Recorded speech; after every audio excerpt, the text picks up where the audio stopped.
Hi everyone, welcome to the all-new The Pitch with Mr. Stingy. My name is Aaron and I'm really happy to be here. Today we have a very special guest. This is episode number 1, really special, Mr. Julian Ng, who is the co-founder and the chief financial guide at Akru, which is Malaysia's latest Robo-advisor. Julian was also a producer and a long-time presenter at BFM, and we've known each other for a really long time. So welcome to today's show, Julian. Hey, Aaron. Good to catch up with you again. Even it's virtually. It's nice to catch up with you, and congrats on this inaugural episode of your YouTube channel. Yeah, thanks so much, man. I was just telling. Yeah, go ahead, Julian. No, I'm just saying that I'm really looking forward to your material because your blog is so interesting. What more with moving pictures? I think that would make it a lot more interesting as well. Thanks. That's too kind of you.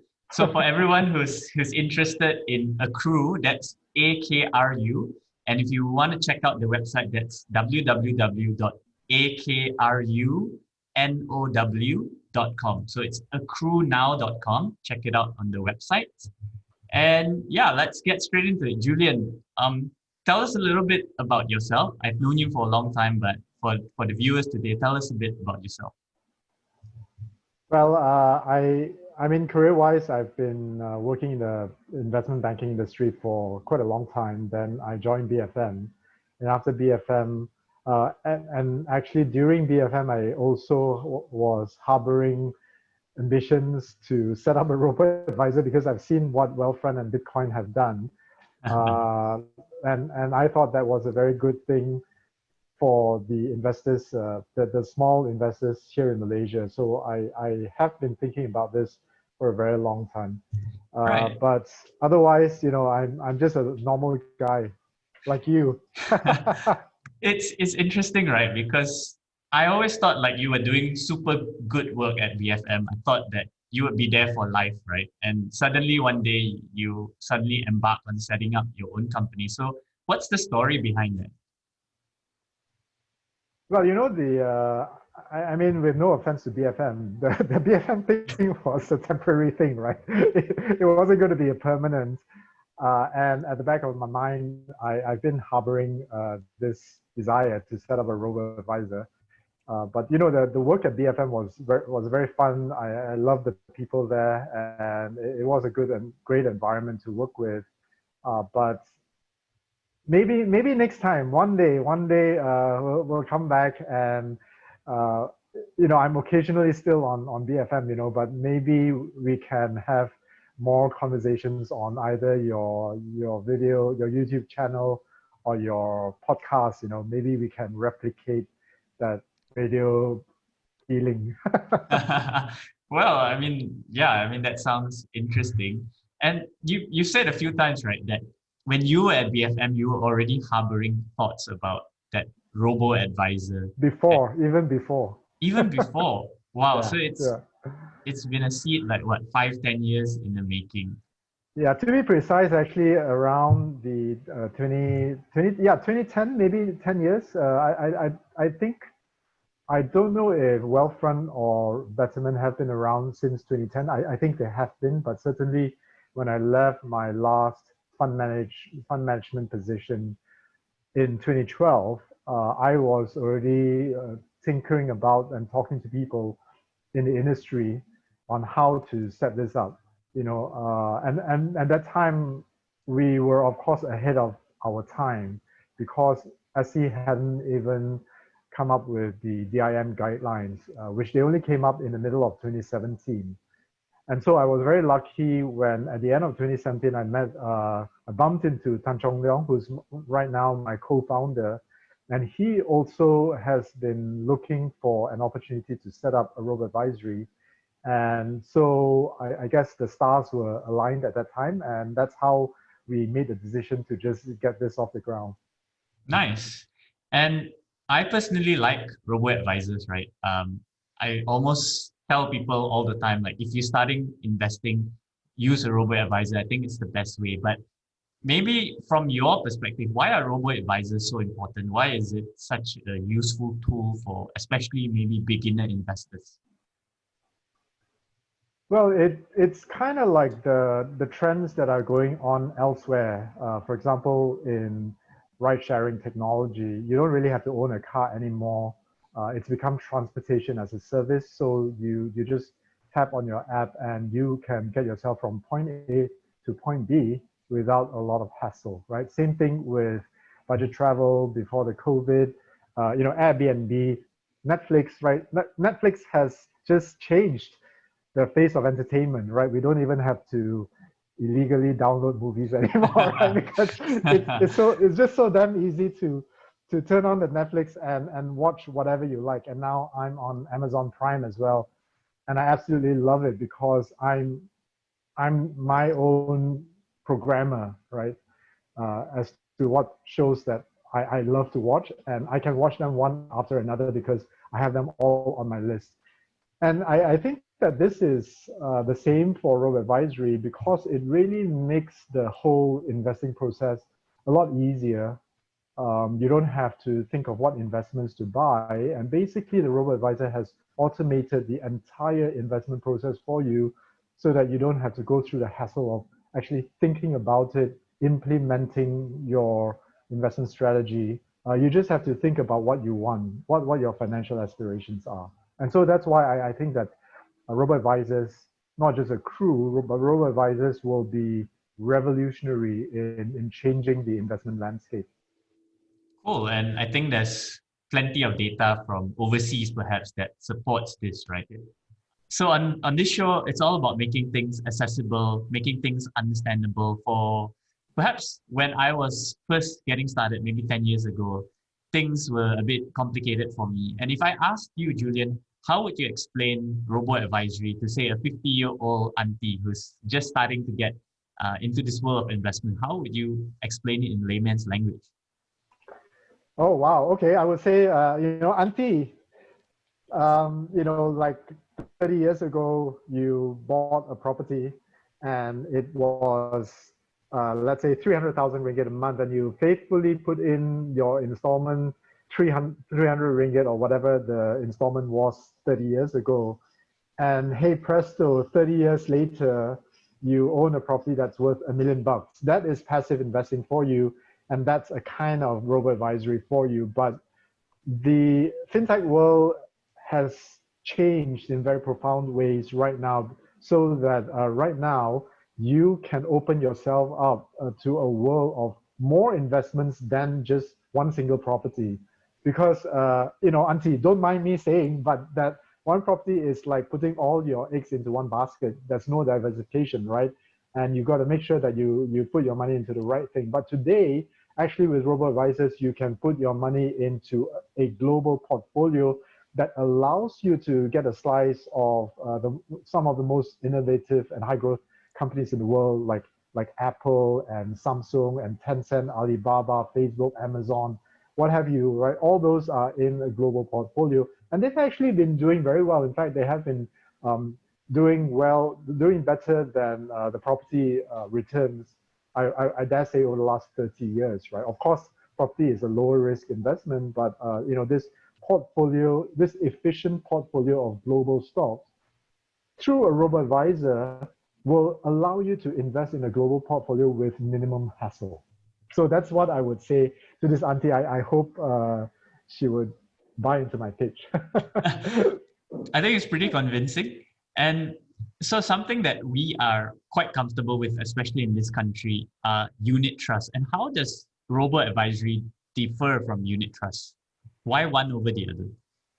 I think when the unit trust industry started, they were also at that time trying to solve a problem, which is that the advisory costs by humans is very expensive, right? Humans are expensive. You got to pay them for their time, and if like a multimillionaire is able to pay, for financial advice 5,000 or 10,000 ringgit for advice, the smaller guy cannot pay that kind of fee. So what the unit trust industry did, it was a good thing, right? They set up these so-called collective investment schemes And then they chopped up the human distribution fee, let's call it that for now, uh, into small bite sizes. Basically, it's a commission of your investment sum. So if you invest $100 and then you pay a sales fee of 5%, that is only 5 ringgit, right? It's totally affordable. And if you invested 1,000, then that's 50 ringgit. It's still totally affordable, but that's the percentage of your total investment. That's 5%, right? And then the fund management fee, well, that's the sales charge. Then the fund itself has a management fee, which is 1.5 to 2% a year, right? That comes up to something that's very, very expensive in percentage form, right? If you think about long-term market returns, let's say 8 to 10% per annum, and if you're paying 2% per annum as fund management fees, then actually, if you put that into perspective, it takes a big bite out of long-term returns.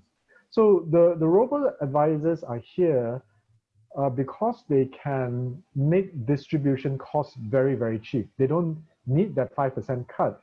And because they invest in ETFs, right, like the ETFs that Akru invests into, the management fee is 0.03% to the more expensive ones are 0.13%.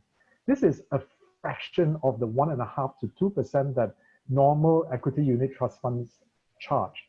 So it's like 50 to 60 times cheaper. And that's why Robo-Advisor is able to have that paradigm shift in disrupting distribution costs as well as management costs of the investment. And therefore, they're able to offer that service to you extremely cheaply. And through the law of large numbers, through fund accumulation, hopefully they can make some money out of it as well. And what's the overall cost that a consumer will bear? Because you did mention management fee of the ETF, but I think there are some other fees as well. What do consumers get at the end of the day? Well, if you came through a robo-advisor like Akru, our fee, our pricing would be 0.7% of the invested amount. But the more you invest, the cheaper it becomes. For example, if your investment size goes up to 1 million, for example, or 2 million, then you'll get your fees down to 0.2%. So the range is 0.2 to 0.7%. And in between, it gets cheaper and cheaper the more you invest. It successively gets cheaper. And on top of that, the ETF fees are very cheap.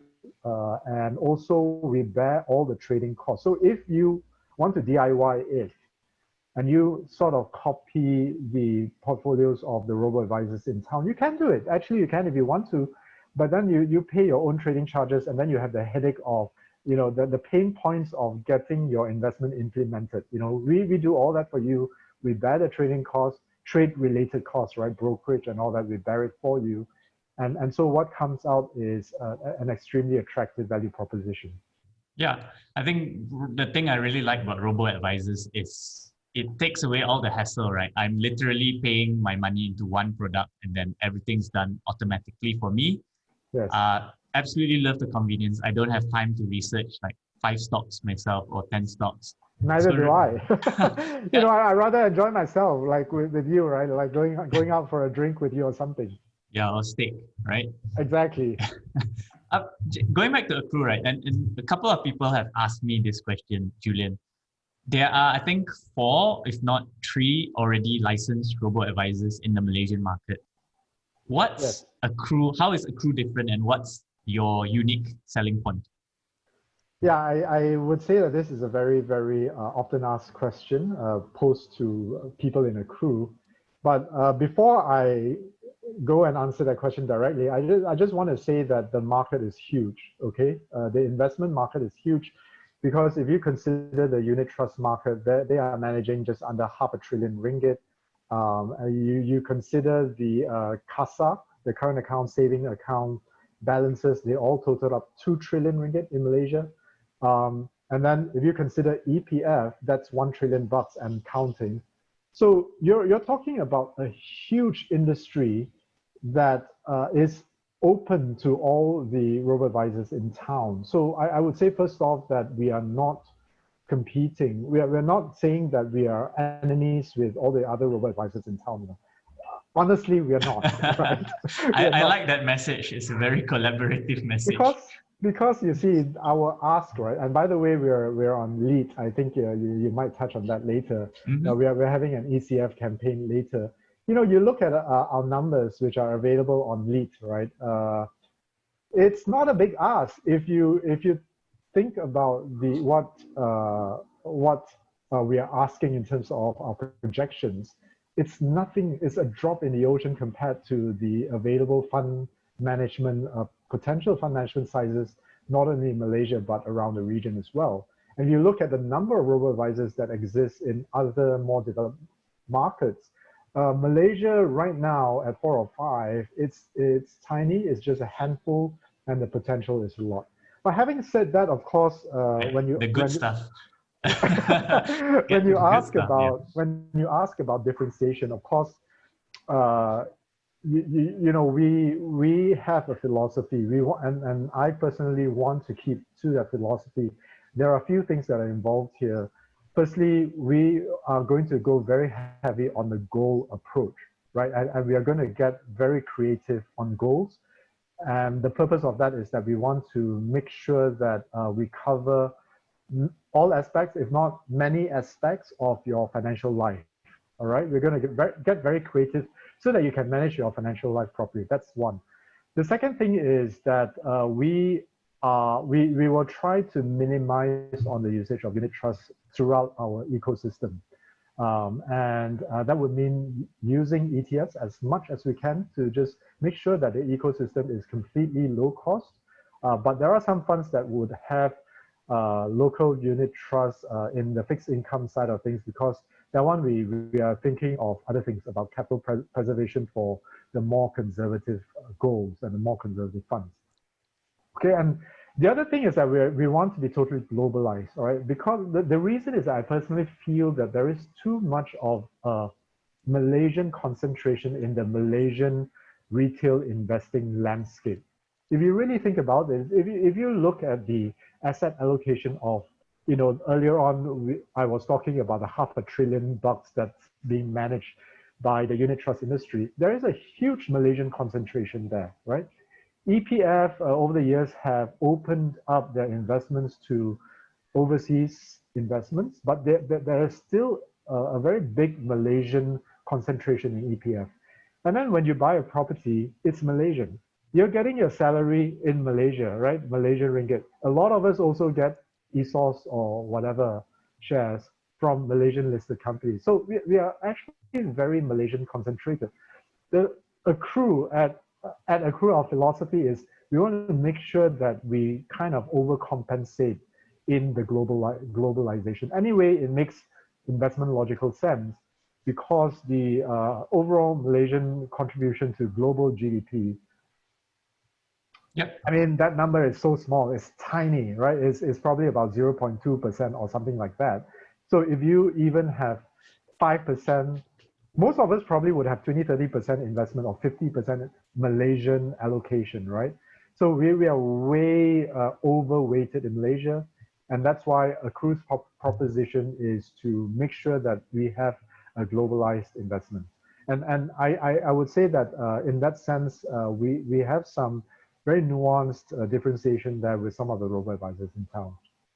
There are overlaps. I mean, there are some overlaps, similar areas, but there are some differences as well.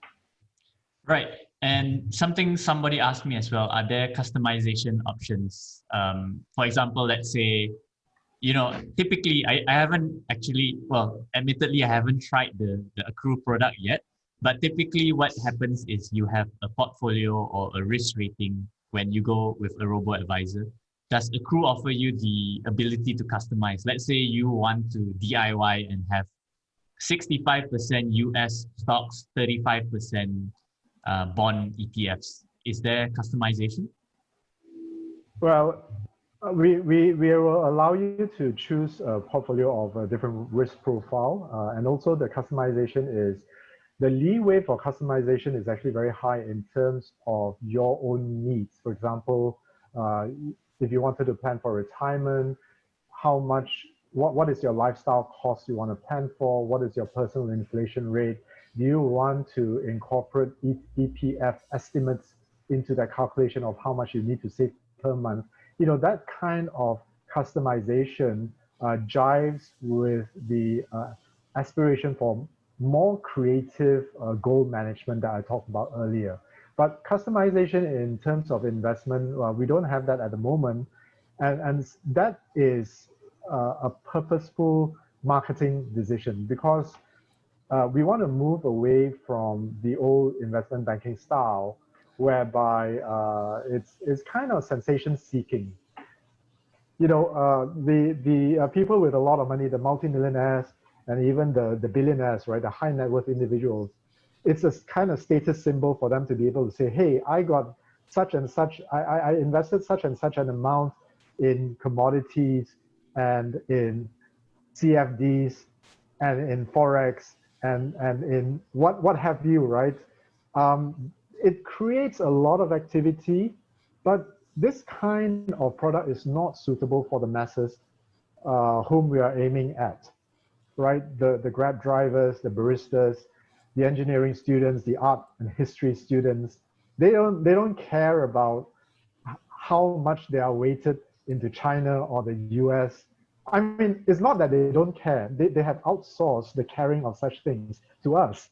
That is what we are here for, right? We are proxying for them to care about these things on their behalf. So in the short term, in the very, very short term, our product is that we want to take away all this hassle for people who are actually not so savvy in investing. Right. So would I be accurate to say that there's not so much, I guess, line by line customization, but what you have is, well, I guess the portfolios that you have are going to be based on each individual suitability and their goals. So for example, a student who wants to, I don't know, buy a house in say 15 years, and then you have something suitable for him or her. We're basically customizing your needs. And in a nutshell, I'm just saying that allowing the average person to play around with the investment portfolio is not necessarily fulfilling that need for customization. It's kind of like if you go on Grab, how much customization would you need, right? The customization that's involved in Grab is where you're coming from, where you're going to, and how much you have in your wallet, right? To pay the how much points you have. But you're actually, you don't care much about the kind of car that you can customize, the kind of driver that you can customize. It's all standardized. And it is all being taken care of by the operator right now, so that you don't have to make those decisions. Right. I like the analogy. It's pretty nice way of putting it. Yeah. I guess in this thing, it's more like the destination and not so much the journey of what you're taking, right? So, if that makes sense, yeah. Yeah, it totally makes sense. And it's going to be a complete paradigm shift that we don't see right now, in the same way that 5 years ago, we did not see where ride sharing was going. People were having doubts at that time, but today you don't really have to go out there to flag a taxi, and you don't really have to mess about with cash, right? Everything is just done, and the user experience is taken care of. Imagine what robo-advisors can do to your financial life if we exploit those kind of ideas and put that into robo-advisory to improve your lifestyle. It's going to be a paradigm shift, and it will allow you to make decisions that would allow you to become happier, rather than make decisions about stocks and shares and investments, which actually don't make a lot of people happy. Actually, it kind of makes them sad that they are stuck in front of a desk and in front of a screen, having to decide what stock to buy, and after they decide, having to kind of trade in front of a screen. Maybe some people enjoy that. I don't know. Right. You bring up a point which I really like, right? And sometimes when I speak to people, a lot of people, I guess those who have thought a lot about it, they tell me that it's not about like maximizing returns, or it's not about making the most money, right? It's like using that to lead a better, healthier, happier life with my family or Absolutely. spending time on hobbies. So I really like that Yeah, angle. absolutely, absolutely. I think it also is consistent with, for example, the minimalism movement, the FIRE movement. What is the FIRE movement all about? It's about, like, in the short term working your ass off, but in the long term being happy, but also in the short term having that double income, right? One income from your employment when you work your ass off, and the other one is saving that income in a passive investment, right? That's two incomes. They don't want to take up their precious time thinking about what investment to put their money into, right? They just want to have that big picture. Nice, like it.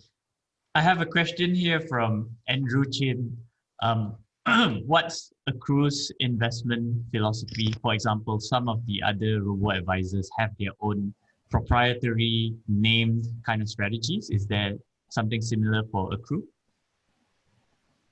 Well, we definitely, I mean, if it's not clear by now, we are definitely subscribing to the passive investing philosophy, which basically asks the question of how do you invest in the absence of the superpower to predict the future with any form of certainty. Mm-hmm. So this philosophy is based on investing, not knowing what the future might hold, right? And so this becomes a kind of risk management that is rooted in a very well-tested idea called asset allocation, which means that we don't try to predict what what asset class would do well, what asset class would do badly, and shift the asset allocation accordingly. What we will tell you to do is that if you cannot stomach the risk, or if you're going to have a goal that is going to result in a short-term spending of your money, then you got to shift your asset allocation to something that is more conservative. So we have that on a scale, right? And successively you're in a position to kind of adjust that asset allocation, and that is how you adjust the risk you want to take. It's not based on a prediction of how the economy is going to do, whether Apple would go up or down next week or next month or next 3 years. Um, what I learned from portfolio management is that that is an impossible task. And how we establish our portfolios is that we basically start with a global allocation, which has returned decently over the last um, 10 years, 20 years, right? It's giving you kind of 8 to 10% returns per annum in the last 10, 20 years in ringgit terms. That is decent, and a lot of actively managed funds would be hard pressed to, and even DIY funds, right? If you manage your own stock, that is the hurdle you gotta beat. That is a do nothing portfolio. So if you're being active with your portfolio, that 10% is your hurdle rate, per annum. And so, but that's not to say that we're not going to refine and optimize, to borrow that word from our worthy competitor, right? To optimize the portfolio overall. Of course, we would do that. Optimization is all about how you can make your portfolios more efficient, which has nothing to do with prediction of the future. Efficient portfolios are all about the best returns of each portfolio for each level of risk. Right. And do you foresee doing rebalancing or reoptimizing? How frequently is that going to happen? Our rebalancing policy is once a year, and that's we feel that that's sufficient. But we through technology we are also able to implement rebalancing every day, because we are managing a large pool of funds, and we could have the clients, all the customers working with each other, right? If one customer needs to rebalance by selling certain ETFs, some other new customers coming in with new funding would be able to buy over those ETFs, at a fair policy reference pricing. Everything is democratic. And so that kind of rebalancing will happen automatically with the kind of algos that we have coded. I see. Right. I guess stepping a bit back from Akru and Robo-advisory, I'm keen to understand your thoughts on what's happening in the global economy. Because for a layman like me, when I see things like stimulus plans, I see things like coronavirus, stock market crashes, what's your thought on which part of the business cycle or where are we at? And again, this is personal opinion, right? You know, I run a blog called theverylongrun.com, and so check it out. Absolutely, check it out. I kind of like think of things in a very long run, right? So when you talk about business cycles, I guess that is what it's normal for people to think about that if they're in business. I mean, I would have to think about that because now I have my own business. I'm the co-founder of my own business. And I guess people will have to think about it also in terms of their employability in the economic cycle. But actually, business cycles are kind of short term. When you ask this kind of philosophical question, we are going into the realm of the very long run. And basically, since the start of the Industrial Revolution, we have been destroying the earth. That's what we have been doing, right? When it comes to a head, and when human activity will start to go past the tipping point where, you know, the earth will be okay, but, you know, the humans that are living in the earth would have to cope with the rising environmental challenges, right?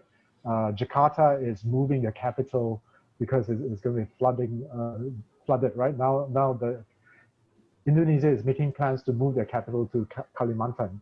Right? Mm-hmm. Singapore is thinking about being inundated and thinking about plans on how to manage the country. You know, that's very, very long-term thinking. I thought that COVID would trigger the great economic reset, and economic meaning how we treat each other in the world, right? Because there's a huge amount of inequality in the world. And fine, you know, America has written the checks and they've put money directly into people's bank accounts. You know, Europe, some parts of Europe is doing that. But it's a monster that is very hard to change, you know, in the sense that we are kind of like pointing guns at each other. We're not changing global economic policy in a way that is more equitable, right, for the years going forward. And that's going to cause a lot of uncertainty in the world. Right. And I like, well, I wouldn't call myself an alarmist, but when I read stuff, well, you just said some stuff that scares me, and I read stuff by... That's myself. This is that kind of thing that keeps me awake at night, you know? Yeah, I read stuff by Ray Dalio of Bridgewater, and he says that this is like a 1 in 100 years kind of catastrophe, and like, you know, there's global uncertainty coming, like changing of the global world order. Like, what's a reasonable person gonna invest in nowadays? Well, I mean, that strategy hasn't changed. You still have to invest in yourself with a certain, I guess, cautious reliance on the government to come up with the right policy, because, I mean, we're still talking about trickle-down economics.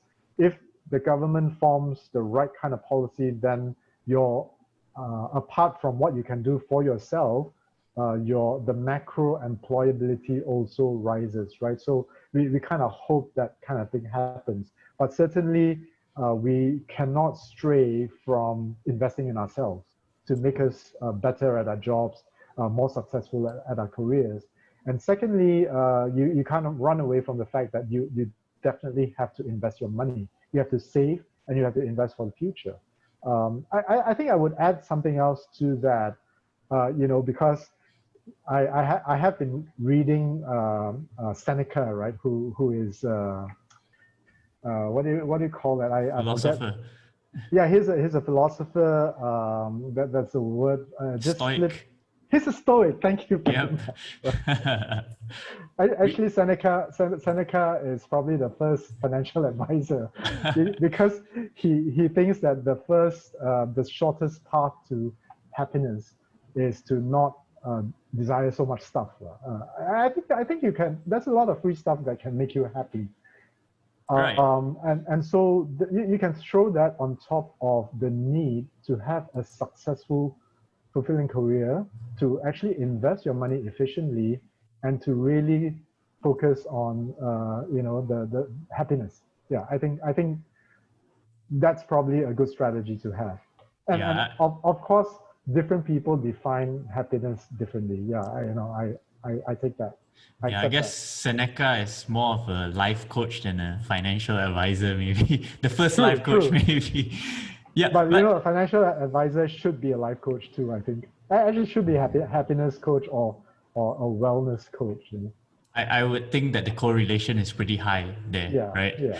Agreed. But how does this philosophy of Seneca, and how does it fit in with, say, a product like a Robo-advisor or Akru? Because we speak about philosophical things like happiness, finding meaning, which I completely believe in, right? But how does that bridge into like investing in a Robo-advisors versus, say, putting all my money in the bank? Well, the bank is not going to work because it's not going to give you inflation-beating returns. And if you have happiness aspirations, then there is some lifestyle element in it, and when that is involved, inflation is involved. So you definitely have got to make your investments a lot more efficient to beat inflation, so that you can have the kind of lifestyle you want, which you can then temper with other happiness items or other kinds of minimalism propositions, right? But having said that, I think a robo-advisor from the word go already allows you to focus on the right things, because you don't really have to spend all that time worrying about what to invest in. And when I say what to invest in, I'm talking about, what unit trust should I invest in? What stocks should I buy? Should I buy Bitcoin or should I buy gold? We'll get to Bitcoin. That kind of thing, it frees you up from that kind of decision making, right? So that you can focus on the things that matter, which is that instead of sitting in front of your laptops, staring at screens and looking at prices, right? You can instead use that time to spend time with family, friends, read a good book, think about what you want to do with your career. It's very, I think it's very liberating, if I may say so myself. Yeah, you mentioning that makes me think, like, go back 10 years ago, I used to spend a lot of free time, or maybe like time at work slacking off, like reading financial reports and like which fund should I buy. And I've realized in recent years that with Robo-advisors, I can spend a lot more time doing things I really like watching movies with my wife, or playing poker, or stuff that I really like. Hey, we gotta have a game. We are supposed to have a game for the longest time. Yeah, please let me know when. Well, Aaron, when you say that you spend a lot of time doing those things to seek out the best investments, don't get me wrong. That's not a wrong thing to do, but it's a wrong thing to do if you're doing those things and you're absolutely unhappy about it, right? Right. If you're happy doing it, then please go ahead, continue to do so. Now, I love eating cake, for example, but if Really? you ask me, yeah, of course I do. I love it, man. But if you ask me to spend time looking into the intricacies of baking a cake, then that wouldn't make me happy. I would just rather buy a cake and eat it, right? From the best bakers in town. Nice. I have a question here. Question from Chris Williams. A little bit of thoughts on portfolio allocation and how this changes. So the question is, given that robo-advisors are supposed to diversify risk, would it be appropriate if someone just invests everything using robos? And how does this change as the person gets closer to retirement? Can they leave everything automatically? Yes. The quick answer to that is yes. Because a robo-advisor is not an investment per se. A robo-advisor is just a means to an investing end. When you invest in a robo-advisor, like Akru, for example, right, the, the you're talking about a diversified global portfolio of almost 10,000 securities. I Right. don't know, I've lost count, right? Because each of those ETFs are highly diversified investment vehicles. So it is a very highly diversified portfolio that you're putting your money into. And it kind of gives a sense of comfort because the economic policy of the world, I mean, it's so globalized, it's all connected, right? If something happens to Apple, for example, right, there are Hopefully not. macro. Yeah. You own Apple, do you? You see, I do there not. are Yeah. Okay, go there are ahead. macro implications. It's not just Apple that's involved. That there are macro implications here. So yes, to answer the question, yes, you can, even if you're a billionaire, right? No doubt we are trying to reach the mass market, but even a billionaire can use a robo-advisor, right? Let's say if somebody wants to give, he has $1 billion and he wants to invest 800 million with Akru, we'll take that money, right? And then you can play around with that 200 million. The reason is that all the pain points of the investment process have been automated by the robo-advisor, and including that question that you were asking about, as you get closer to retirement, would that portfolio be adjusted? Absolutely, that portfolio will be adjusted to a lower risk portfolio so that your money is kind of protected as you head into retirement. And when you're retired, how is the money going to be invested, right? Actually, you still have 20 years or 30 years in retirement. You kind of can still take appropriate risk when you are at that age, you know? Awesome. Yeah. Thanks. That's very comforting. Um, okay, that's something I realized that you guys are ECF crowdfunding right now on Yes. Leet Capital. That's LEET Capital. Check it out, guys, if you're interested. Can you tell us a little bit more about what investors can expect? Let's say they want to be a part of Akru.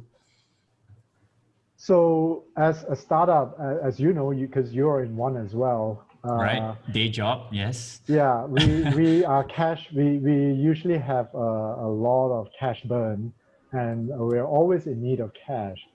And basically, when you invest in a startup, you are investing in a dream, right? We all want to aspire that dream. Even Amazon is kind of like still haven't shaken off their startup mode because they're trading like a PE of what, 80, 100 times right now, right?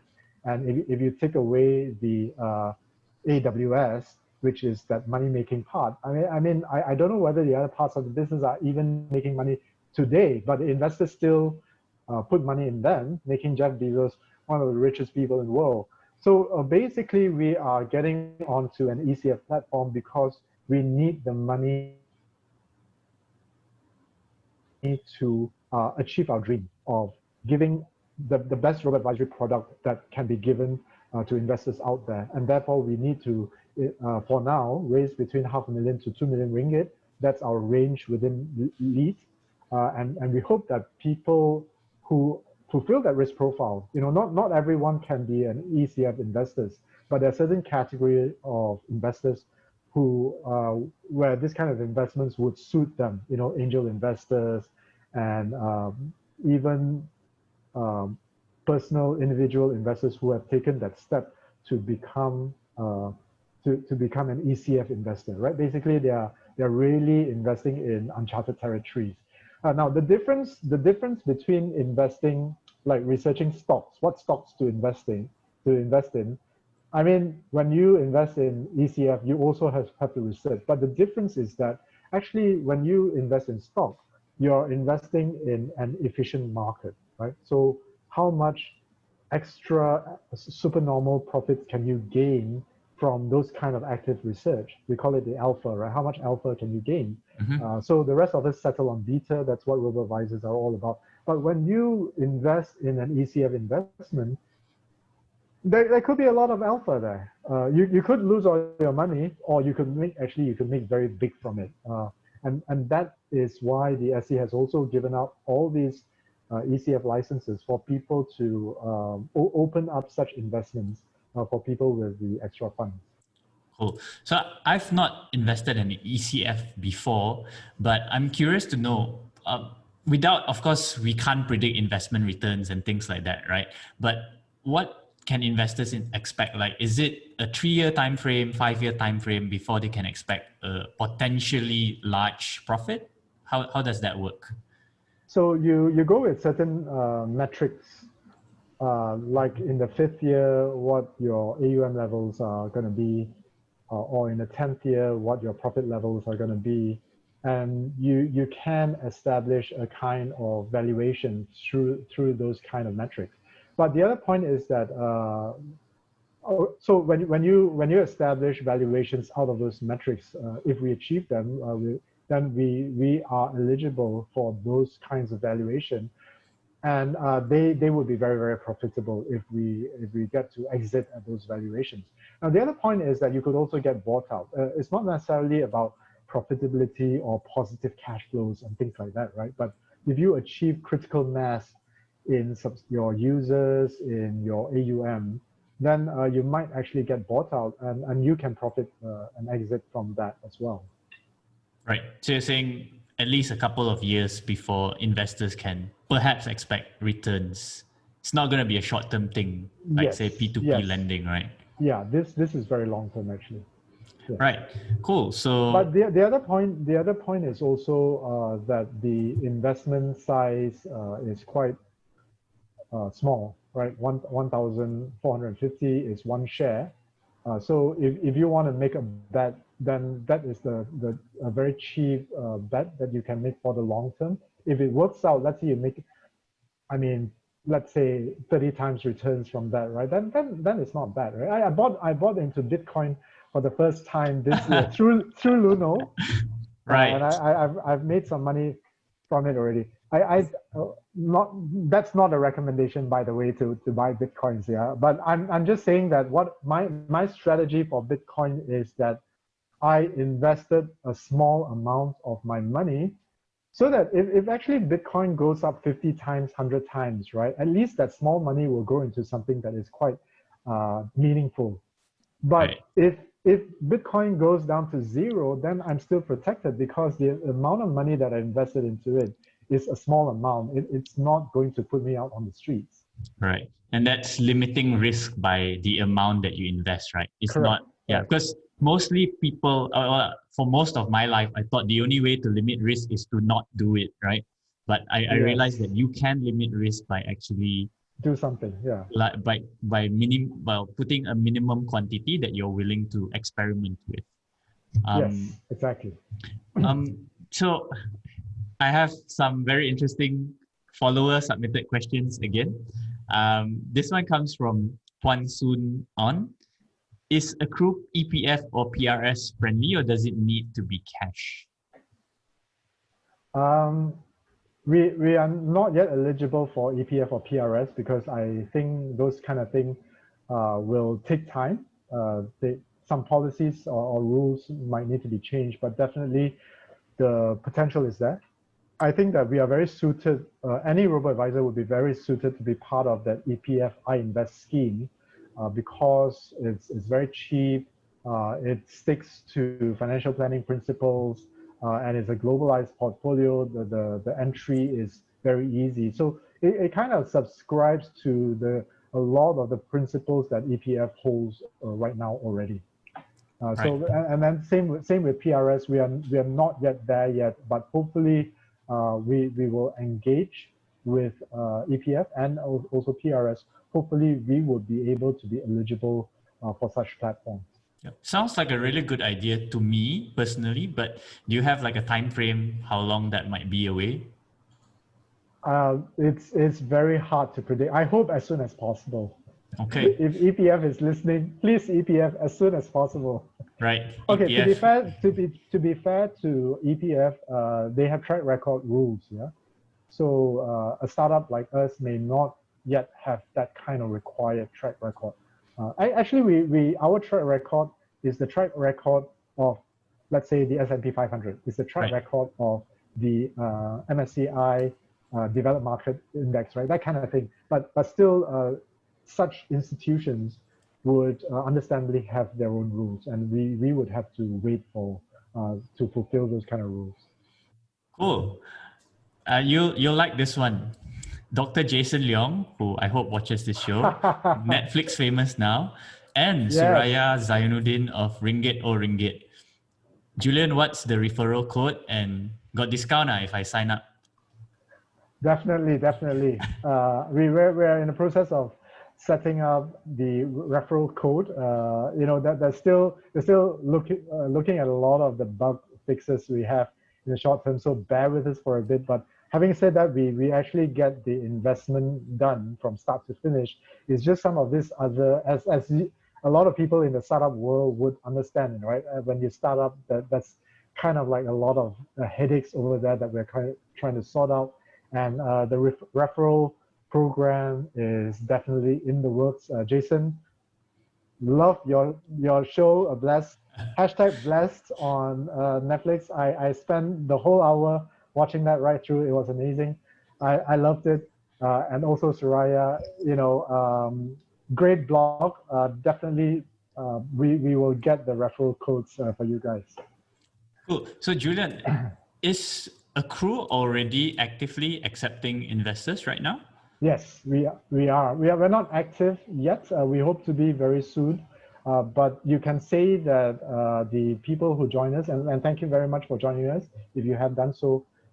It's kind of like a beta testing stage right now because we are getting feedback from everywhere, and people have actually been extremely helpful to us in spending time and effort actually in giving feedback to us. It really helps us tremendously, and we're working on those feedback. Might be good karma from like your days at BFM, like educating people. So could be. I hope so. That would replace the bad karma, perhaps as a fund manager, managing a unit trust, like charging high commissions and so on. Just a joke. Just a joke. Just a joke. Okay, if you're in the unit trust industry, do not get upset. Raza Zainal Abidin asked a question on potentially all the good Muslim listeners out there. Is it Sharia compliant? Yes, we are very excited. We don't have this yet. We are very excited and we look forward to launching the product very soon in due course. Right. Okay, that's interesting to hear. I'm sure you'll get lots of interest there. Well, you already brought up Bitcoin. It was my closing question, right? I was going to ask you what do you think about Bitcoin, but yeah, what do you think about Bitcoin, Julian? Well, that was the investment strategy that we talked about. But Bitcoin to me is a very interesting instrument because it just developed a life of its own, right? It's come to a point where enough people are believing in it, so it's kind of very hard to kill it. Not that I'm hoping this is killed, right? But logically speaking, it's very hard. So many people have already bought into the system, so it's kind of like you have to live with it, right? The other thing about Bitcoin is that it's technological, right? Whether it's Bitcoin or Ethereum, that there is that technological bit behind it, which to me is extremely interesting because technology has the power to basically cut down the middleman, and fiat money, for example, is a middleman, is a representation, right?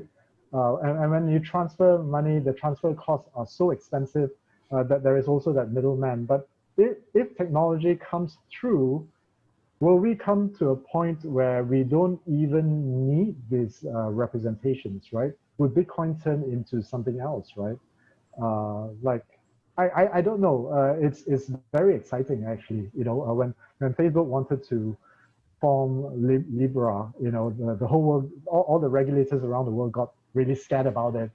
But really, it's a very powerful thing because you are allowing people to exchange value with each other. The kind of value that I have with you might be a different kind of value that other people might have with each other. Like, let's say I give you a lift right home, what is the value of that? I mean, you can actually put a value of it through some coin if you wanted to. We are not. Maybe we are so technologically advanced already, we don't need that, right? But maybe the actual technology wants to move towards that kind of exchange. That is, after all, an exchange, right? Me giving you a lift, you buying me a drink. I mean, those kind of exchange, there is value behind it. But do we need a representation behind it? And I think technology will one day answer this kind of question. Right. Nicely put. You definitely have learned from Seneca, and you have that philosophical thing about you, Julian. We are getting to the end of the show, so I have to ask you this really important question.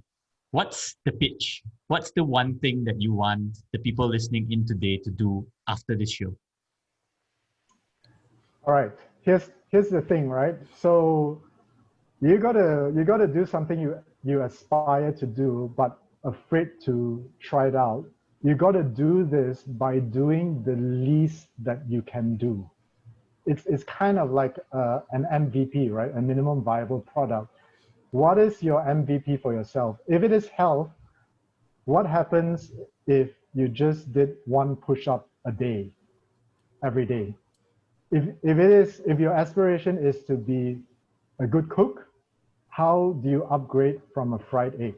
Or if you haven't actually cooked fried an egg before, try it out, right? What happens if you just put, for example, a chicken into the oven at 200 degrees? What happens when for half an hour later you take that chicken out? What happens, right? Or if you want to write a book and I'm quite scared to write about it, haven't started it, try plotting out the contents, the index. You never know where it will lead you. So, and then we come to investing. What happens if you just played around with the features of a Robo-advisor, even without doing anything? What ideas would it trigger? Or if you invested $100 or $10 that you didn't need, what happens to that, right? So I'm just saying, just do the minimum that you need to do without a lot of hassle. Get over your lady. It's an easy way to break that psychological barrier to get over your whatever that is stopping you, whatever barrier that's stopping you. Remove the barriers to do that minimal thing. A timely message, if I've ever heard a timely message. Wow. Thanks so much, Julian, for being on the show today. Again, if you're interested in the Akru ECF fundraising, please head over to Lead Capital and take a look at Akru, AKRU. If you want to check out the product and be one of the beta testers right now, go to www.akrunow.com. And yeah, Julian, it's been a pleasure. Thank you so much for being here today. Thanks, Aaron. I really had fun, and let's catch up soon.